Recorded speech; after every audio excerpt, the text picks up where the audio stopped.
السلام علیکم دوستو، ایک اور ویڈیو کے ساتھ میں ہوں عامر جلال اور آپ دیکھ رہے ہیں عامر جلال خان یوٹیوب چینل۔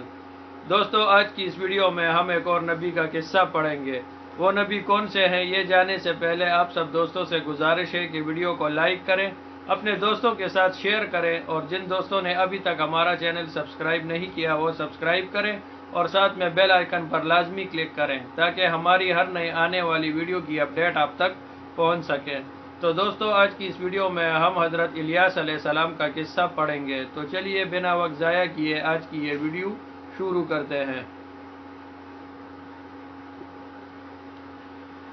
اللہ تعالیٰ نے سورہ صافات میں موسیٰ اور ہارون علیہ السلام کے واقعے کے بعد فرمایا، ترجمہ: اور الیاس بھی پیغمبروں میں سے تھے جب انہوں نے اپنی قوم سے کہا کہ تم ڈرتے کیوں نہیں؟ کیا تم بال کو پکارتے اور اسے پوجتے ہو اور سب سے بہتر پیدا کرنے والے کو چھوڑ دیتے ہو، یعنی اللہ تعالیٰ کو، جو تمہارا اور تمہارے اگلے باپ دادا کا پروردگار ہے؟ تو ان لوگوں نے ان کو جھٹلا دیا، سو وہ دوزخ میں حاضر کیے جائیں گے۔ ہاں، اللہ تعالیٰ کے بندگان خاص مبتلا عذاب نہیں ہوں گے۔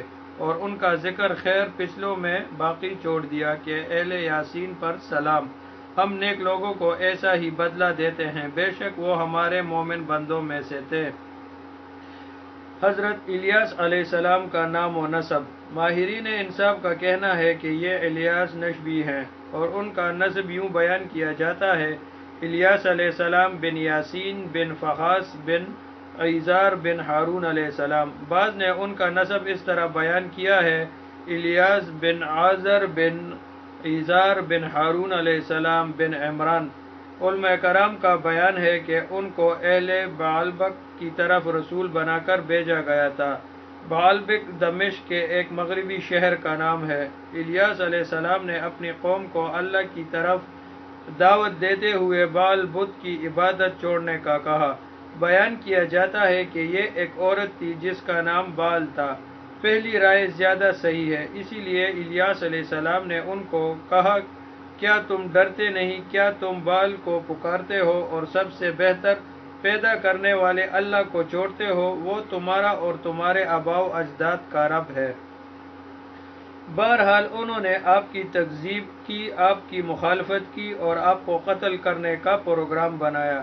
بیان کیا جاتا ہے کہ وہ ان سے الگ ہو کر چھپ گئے تھے۔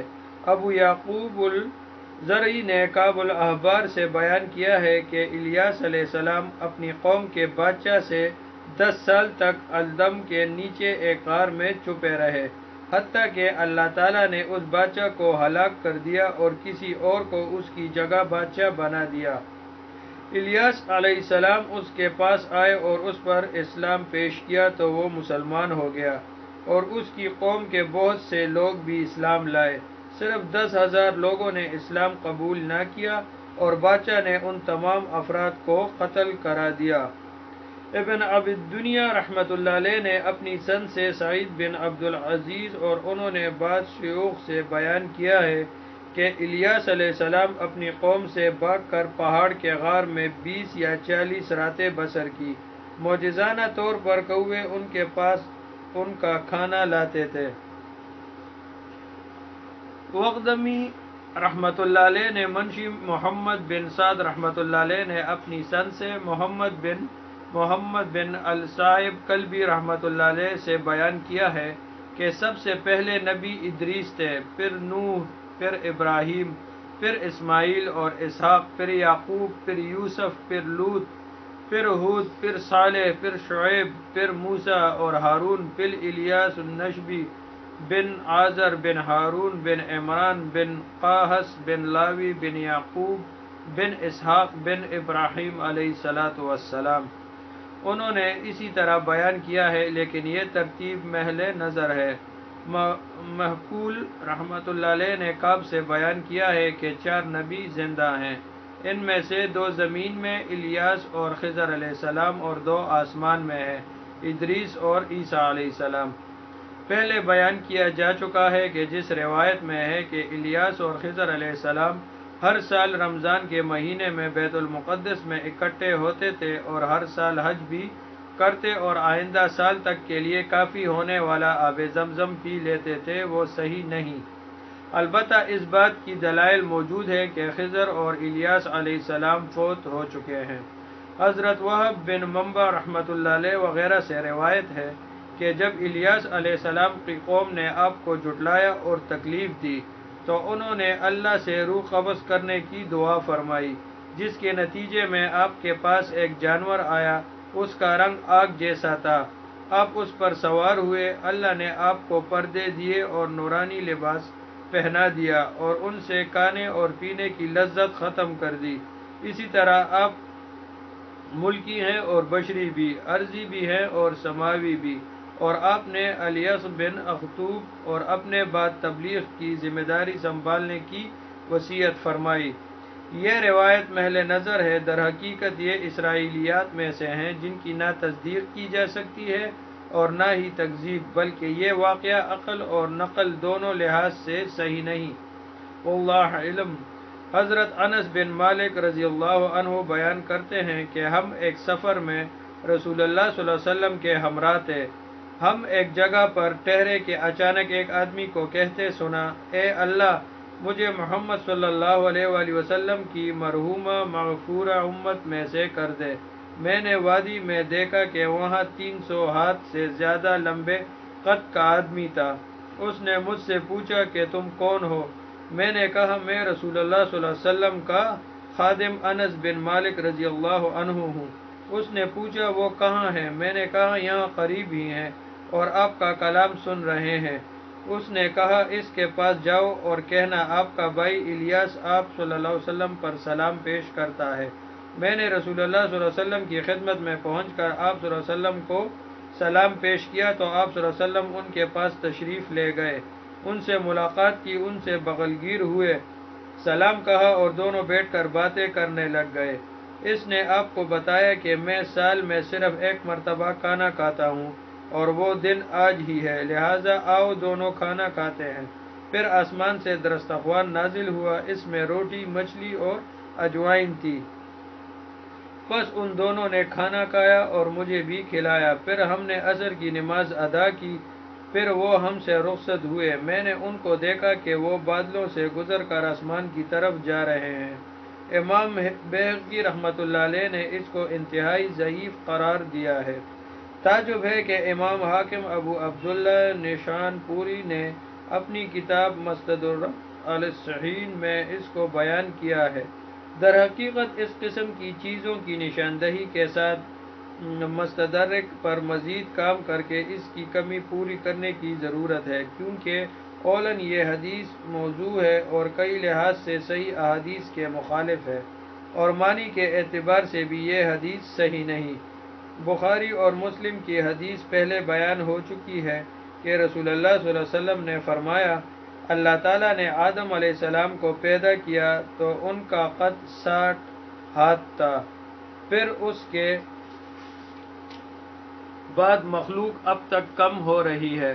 اس حدیث میں یہ بھی ہے کہ وہ رسول اللہ صلی اللہ علیہ وسلم کے پاس خود نہیں آئے بلکہ آپ صلی اللہ علیہ وسلم ان کے پاس گئے، اور یہ بھی درست نہیں کیونکہ ان کا زیادہ حق تھا کہ وہ نبی آخر الزماں کے پاس آتے۔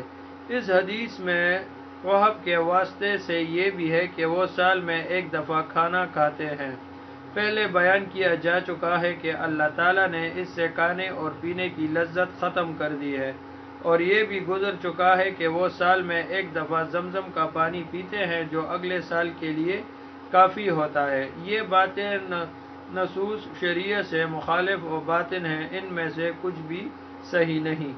حافظ ابن عساکر رحمۃ اللہ علیہ نے ایک اور سند سے یہ حدیث بیان کی ہے اور خود ہی اس کی ضعیف ہونے کا اعتراف کیا ہے، اور ان کی جانب سے یہ قابل تعجب چیز ہے کہ انہوں نے اس حدیث پر کیسے کلام کیا ہے، کیونکہ انہوں نے اس روایت کو حسین بن عرفہ بن ہانی بن الحسن ان بقیہ ان الزعاری ان مقلول ان وصلتہ ان ابن السقا کے طریق سے ذکر کیا ہے۔ بیان کیا گیا ہے کہ یہ واقعہ غزوہ تبوک میں پیش آیا اور آپ نے ان کی طرف انس بن مالک اور حذیفہ بن الیمان رضی اللہ عنہ کو بھیجا۔ ان دونوں نے بیان کیا کہ وہ ہم سے 2 یا 3 ہاتھ اونچے تھے۔ اس روایت میں ہے کہ انہوں نے آپ صلی اللہ علیہ وسلم کی طرف آنے سے اس لیے بھی معذرت کی کہ کہیں اونٹ بھاگ نہ جائے۔ اس میں مزید یہ ہے کہ رسول اللہ صلی اللہ علیہ وسلم سے اس کی ملاقات ہوئی اور ان دونوں نے جنت کا کھانا کھایا، اور انہوں نے کہا مجھے 40 دن میں ایک لقمہ کافی ہوتا ہے، اور دسترخوان پر روٹیاں، انار، انگور، کیلا، ترکاریاں اور سبزیاں تھیں، لیکن ان میں دندنا نہیں تھا۔ اس روایت میں یہ بھی ہے کہ رسول اللہ صلی اللہ علیہ وسلم نے اس سے خضر علیہ السلام کے بارے میں پوچھا تو اس نے بتایا کہ ان سے میری ملاقات سال پہلے ہوئی تھی، اور انہوں نے مجھے کہا تھا کہ آپ مجھ سے پہلے ان سے ملاقات کریں گے، لہٰذا میری طرف سے ان کو سلام عرض کرنا۔ یہ حدیث اگر صحیح تسلیم کر بھی لی جائے تو اس سے معلوم ہوتا ہے کہ خضر اور الیاس علیہ السلام زندہ تھے، اور 9 ہجری تک انہوں نے رسول اللہ صلی اللہ علیہ وسلم سے ملاقات نہیں کی، اور یہ شرعی لحاظ سے صحیح نہیں، اور یہ حدیث بھی موضوع ہے۔ حافظ ابن عساکر رحمۃ اللہ علیہ نے کئی سندوں سے ان لوگوں کا تذکرہ کیا ہے جن کی الیاس علیہ السلام سے ملاقات ہوئی ہے، لیکن یہ سب روایات راویوں کے ضعف اور جہالت کی وجہ سے کمزور اور ضعیف ہے۔ ان روایات میں سب سے بہتر وہ روایت ہے جو ابن ابو الدنیا رحمۃ اللہ علیہ نے اپنی سند سے ثابت رضی اللہ عنہ سے بیان کی ہے۔ وہ بیان کرتے ہیں کہ ہم مصعب بن زبیر رحمۃ اللہ علیہ کے ساتھ کوفہ کے قریب ایک جگہ پر تھے۔ میں وہاں ایک باغ میں 2 رکعت نماز ادا کرنے کے لیے داخل ہوا۔ میں نے سورہ الغافر شروع کی، اچانک میرے پیچھے سفید خچر پر سوار ایک آدمی آیا۔ اس نے یمنی لباس پہنا ہوا تھا۔ اس نے مجھے کہا جب تو غافر الذنب کہے تو کہ اے توبہ قبول کرنے والے میری توبہ قبول فرما، جب تو شدید العقاب کہے تو کہ اے سخت سزا دینے والے مجھے سزا نہ دینا، جب تو ذی الطول کہے تو کہ اے کرم کرنے والے مجھ پر اپنی رحمت کے ساتھ کرم فرما۔ جب میں نے مڑ کر دیکھا تو وہاں کوئی نہ تھا۔ میں باہر نکلا اور میں نے لوگوں سے پوچھا، ابھی ابھی تمہارے قریب سے سفید خچر پر سوار کوئی یمنی لباس والا آدمی گزرا ہے؟ انہوں نے جواب دیا کہ ہمارے پاس سے کوئی شخص نہیں گزرا۔ لوگوں کا خیال ہے کہ وہ الیاس علیہ السلام ہی تھے۔ قرآن مجید میں ہے ترجمہ، تو ان لوگوں نے ان کو جھٹلا دیا سو وہ دوزخ میں حاضر کیے جائیں گے، یعنی وہ دنیا اور آخرت میں عذاب کے لیے حاضر کیے جائیں گے، یا پھر آخرت میں حاضر کیا جانا مراد ہے۔ مفسرین کی رائے کے مطابق پہلا معنی زیادہ درست ہے۔ اللہ تعالیٰ کا فرمان ہے ترجمہ، اور ان کا ذکر خیر پچھلوں میں باقی چھوڑ دیا، یعنی اس کی قوم سے ایمان لانے والے عذاب میں حاضر نہ ہوں گے، اور ہم نے بعد والوں میں ان کا ذکر چھوڑا، یعنی ہم نے جہانوں میں ان کا ذکر خیر باقی رکھا، معلوم رہے کہ ان کا تذکرہ بھلائی اور اچائی کے ساتھ ہی ہوگا۔ ابن مسعود رضی اللہ عنہ سے مروی ہے کہ آپ صلی اللہ علیہ وسلم نے فرمایا، الیاس علیہ السلام سے مراد ادریس علیہ السلام ہی ہے۔ ضحاک بن مزاحم اسی کے قائل ہیں۔ قتادہ رحمۃ اللہ علیہ اور محمد بن اسحاق رحمۃ اللہ علیہ نے بھی یہ بات نقل کی ہے، لیکن صحیح یہ ہے کہ الیاس اور ادریس علیہ السلام 2 الگ الگ اشخاص ہیں، واللہ علم۔ حضرت موسیٰ علیہ السلام کے بعد انبیاء بنی اسرائیل کا تذکرہ۔ ابن جریر رضی اللہ عنہ نے اپنی تاریخ میں بیان کیا ہے کہ گزشتہ اقوام کی تاریخ سے واقفیت رکھنے والے وہ مسلم ہیں یا غیر مسلم، سب اہل علم اس بات پر متفق ہیں کہ یوشع علیہ السلام کے بعد بنی اسرائیل کے معاملات کی نگرانی کرنے والے کالب بن یوفنا ہیں، جو موسیٰ علیہ السلام کے ساتھی اور آپ علیہ السلام کی بہن مریم کے خاوند ہیں۔ اللہ سے ڈرنے والوں میں سے 2 آدمیوں میں سے ایک یہی ہیں، وہ دونوں یوشع علیہ السلام اور کالب ہیں۔ بنی اسرائیل نے جب جہاد سے فرار کا راستہ اختیار کیا تو انہوں نے ہی اپنی قوم کو کہا تھا، ان پر دروازے میں داخل ہو جاؤ، جب تم ان میں داخل ہو جاؤ گے تو تم ہی غالب ہوگے، اور اللہ پر ہی اعتماد کرو اگر تم ایمان والے ہو۔ ابن جریر رحمۃ اللہ علیہ کہتے ہیں، کالب رحمۃ اللہ علیہ بن یوفنا کے بعد امور بنی اسرائیل کی نگرانی کرنے والے حزقیل علیہ السلام بن بوزی ہیں، یہ وہی ہیں جن کی دعا سے اللہ تعالیٰ نے ہزاروں کی تعداد میں ان لوگوں کو زندہ کر دیا تھا جو موت کے ڈر سے اپنے گھروں سے نکلے تھے اور اللہ کے حکم سے مر گئے تھے۔ دوستو، یہ چھوٹا سا واقعہ تھا حضرت الیاس علیہ السلام کا۔ امید ہے آپ کو پسند آیا ہوگا۔ اس دعا کے ساتھ آپ سے اجازت چاہتا ہوں کہ آپ جہاں کہیں بھی رہیں، خوش رہیں، آباد رہیں۔ اللہ آپ سب کو اپنی حفظ و امان میں رکھے۔ السلام علیکم ورحمۃ اللہ وبرکاتہ۔